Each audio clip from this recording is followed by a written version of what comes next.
প্রথম দেখায় যে কেউ সরিষা ক্ষেত ভেবে ভুল করবেন, কারণ সরিষা ক্ষেতের মাঝে চেয়ার টেবিল ও ছাতা দিয়ে নান্দনিকভাবে রেস্টুরেন্টের আকৃতি ফুটিয়ে তুলেছেন প্রবাসী মিন্টু মিয়া। সরিষা ক্ষেতের এই রেস্টুরেন্টে প্রতিদিন ভিড় করছেন অসংখ্য মানুষ। নেত্রকোনা সদর উপজেলার বিশিউড়া ইউনিয়নের পাবিয়াজুর গ্রামের মিন্টু মিয়া দীর্ঘ ১২ বছর দুবাই ও বেঙ্গালুরে সুপার শপে কাজ করেছেন। করোনা মহামারীতে দেশে এসে আর বিদেশ যাওয়া হয়নি মিন্টুর। এরপর থেকেই বাড়ির পাশে মুদি দোকানের ব্যবসা পরিচালনা করে আসছেন। মাসখানেক আগে হঠাৎ করে চিন্তা করলেন নেত্রকোনা টু ঈশ্বরগঞ্জ রাস্তার পাশে তার নিজস্ব সরিষা ক্ষেতে রেস্টুরেন্ট করার। যেমন ভাবা তেমনি কাজ। সাথে সাথে সরিষা ক্ষেতে চেয়ার টেবিল ও ছাতা দিয়ে এক ব্যতিক্রমী রেস্টুরেন্ট তৈরি করে ফেলেন তিনি। প্রথম দিকে পাড়া প্রতিবেশী ও পরিবারের সদস্যরা এই উদ্ভট ব্যবসা নিয়ে হাসাহাসি করলেও এখন রেস্টুরেন্টে ব্যাপক লোক সমাগম দেখে সবাই খুশি। আমার বড় ভাই প্রথমে বাধা দেয় যে না, এখানে এটা হবে না, সরিষা নষ্ট হবে আরও। আমি বললাম সরিষা অল্প কিছু নষ্ট হবে, আর বেশি সরিষা নষ্ট হবে না।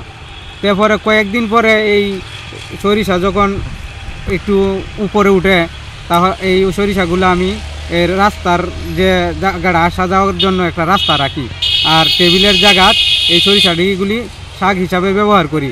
তারপরে টেবিল দিই, ছাতা দিই। ছাতা দেওয়ার পরে এক সপ্তাহ পরে দেখলাম যে এখান থেকে মানে অনেক দূর দূর থেকে হাজার মানুষ আসতেছে। ও অনেক মদন, কেন্দুয়া, কালীজুরি, অনেক জায়গা থেকে মানুষ আসতেছে, কফি খাইতেছে, ফটো তুলতেছে, ছবি তুলতেছে। মানে আমারও দেখে ভালো লাগলো। আর প্রথম যখন আমি শুরু করি তখন আমার এলাকার মানুষ এবং আমার এই যে ফ্যামিলি মেম্বার যারা ছিল তারা আমাকে উপহাস করছে যে এটা আসলে পাগল হয়ে গেছে, এই সেই কত কিছু বলছে। কিন্তু এখন দেখা গেছে যে বর্তমানে যে মানুষের আনাগুনা চলাফেরা, অনেক দূর থেকে অনেক মানুষ সারাদিন আসতেছে, তাদের দেখে গ্রামের মানুষও খুশি, আর আমার ফ্যামিলি মেম্বার যারা আছে, আমার বড় ভাইরা সবাই খুশি। এখন সবাই আমাকে বাহবা দিতেছে। সরিষা ক্ষেতের রেস্টুরেন্টে ব্যাপক সাড়া পেয়েছেন মিন্টু। প্রতিদিনই তার রেস্টুরেন্টে ভিড় করছেন বিভিন্ন শ্রেণী পেশার মানুষ। প্রতিদিন সকাল থেকে মধ্যরাত অবধি সরিষা ক্ষেতের রেস্টুরেন্ট দেখতে আসে মানুষেরা। মানুষের আগ্রহ দেখে আগামীতে ব্যাপক আকারে রেস্টুরেন্ট করার পরিকল্পনা করছেন তিনি।